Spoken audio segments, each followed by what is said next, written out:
Can Arizona survive this possible housing crisis with all of these crazy changes coming down the pipe? We're going to talk about that and then some, the pros, the cons, and everything in between. You don't want to miss any of this video. Let's get right into it. Let's dive into how many short-term rentals there are in Arizona. According to census figures and the short-term rental tracker AirDNA, there were more than 60,000 short-term rentals in Arizona that they know of, accounting for about 2% of the housing stock statewide. However, some areas are much higher, like Sedona, where it's estimated that more than 30% of homes are used for rental income. With the changes we're going to talk about that may be coming down the road for all Arizona homeowners within HOAs, this could be devastating news for them. What could be the cause of this Arizona housing market tsunami? HOAs and CC&Rs coming together and actually enforcing and or altering the rules within each subdivision. Let me give you a little backstory. Many subdivisions in the Valley of the Sun, Phoenix metro area as it were, are newer. When they were first born, as it were, the buildings would go up, properties, homes of any styles, but specifically what most people would be looking for in rentals, 2 to 3 bedrooms, 2 baths, etc. When investors saw this opportunity, which was a great opportunity and it still can be, and that's the purpose of this video. The number one question I'm asked from investors and or potential investors when it comes to this decision, which could be a game changer via the HOAs in some subdivisions, is this legal? Can they do it? And the short answer is absolutely. As long as it's enforceable, typically in writing, they can. For the longest time in many subdivisions, there was CC&R's rules and regulations, but there was no HOA, Homeowners Association board, the homeowners that got together to decide what they did like and what perhaps they should alter, and moreover, what they were going to enforce. So investors, good or bad, for X amount of time, were allowed to do what they wanted with their property. And they decided to maximize profits by renting them out for short term. When this happened, everybody seemed to be happy, but after the HOA got together and the neighborhood started to grow up, as a matter of speaking, people got together and said, we're not quite sure we like some of the properties within our neighborhood being used as short-term renting or rentals. There's nothing good or bad about it. And I'll say that over and over because I don't want it to be as if we're picking on somebody. But the truth of the matter is, the HOA is not driving around in a secret van seeing what's going on with every house every day of the month or year. What typically happens is the neighbors see perhaps different parties happening, different cars coming and going, different pets in and out, and that's not really to their liking. And I hedge to say these words because it's not a bad thing. It's just typically not what some subdivisions, neighborhoods want to see happen in their neighborhood where they live, where they call home. So they're starting to enforce these rules. And when they enforce these rules that were probably there all along, and many of them state just like this, you are allowed to rent your property out, but not for anything less than 1 year. So no longer can you have people coming and going on the weekends or month to month or shorter periods of time, perhaps snowbirds 3 months or 6 months, enjoying the weather. So this is going to cause a lot of vacancies with some investors that can't maintain the dollar amount, the bleeding as it were, if they're not bringing in more than they have to pay out. They will have decisions, and some of those decisions may be to lower the rent. Some of those decisions may be to sell the property. This is where they want to consult with their agent and see what the best move is. It may be a great time for them to sell, depending on how long they've owned the property and where the property is. Actually, both. And when they come up with those numbers, they can make their best moves. And some of them may just decide to bring on a property manager and rent the property for the long term, more than 1 year. So to answer the question again, is this legal? It is. Will it happen to every subdivision in Arizona? It will not. But the ones that will be enforcing these rules or altering the rules to best fit the subdivision, the community, the people that live within, they will be forced to change how they rent out their property, and they being the investors that own the short-term rentals. And before I forget, if you want an absolutely spectacular and free Arizona relocation guide, see the first link in the description below. I don't want to be the bearer of bad news, but I have to give it to you. Why? Because you need the most current Phoenix housing market information out there. Many subdivisions that have HOAs are increasing their dues, their fees, and some of them are substantial. I actually did a deep dive for us, and I had statistics that I was going to show you, but what happened across the board, and this is tied in directly to what some communities offer amenities-wise and what some subdivisions don't offer. The amount of increase is based on those amenities typically.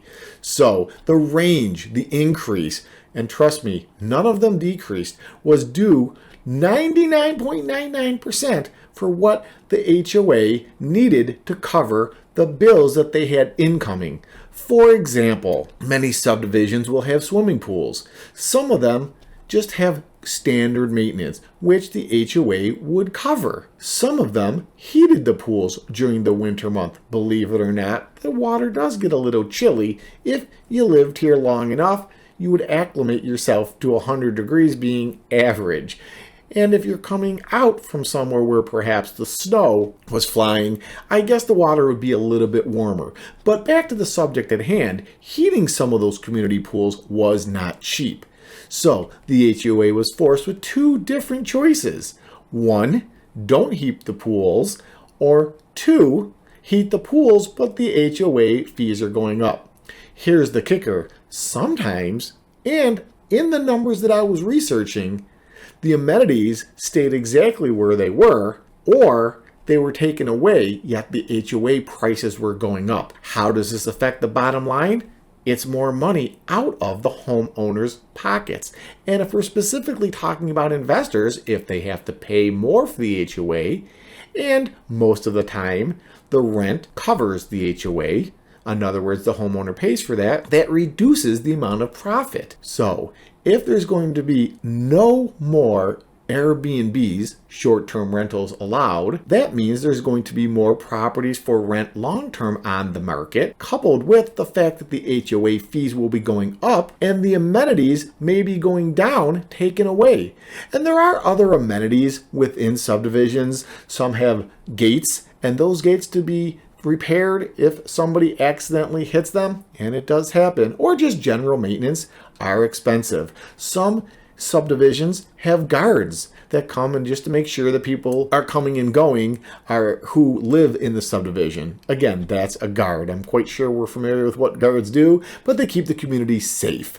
And if that budget gets too high because wages are going up, perhaps they have to cut down hours for those guards. Sometimes they have to get rid of the guards altogether. Some subdivisions have lakes, and believe it or not, they dye the water. So the water might look more tropical blue, so you think that you're in the Caribbean when you're driving through your subdivision. Well, that takes time and money, and they may decrease how many times they actually dye the water to crystal clear or tropic blue, or they might get rid of that feature altogether. So there has to be cuts, but those cuts could lower the attractiveness of renting that property out, be it short term, which may not be allowed any longer, or long term. People want to get the most out of their dollars. So when they're looking for a place to live, they may say to themselves, wow, this HOA costs X amount, but I get X, Y, and Z. And if those two figures match, then they move forward with renting the property or purchasing the property. It's not all gloom and doom.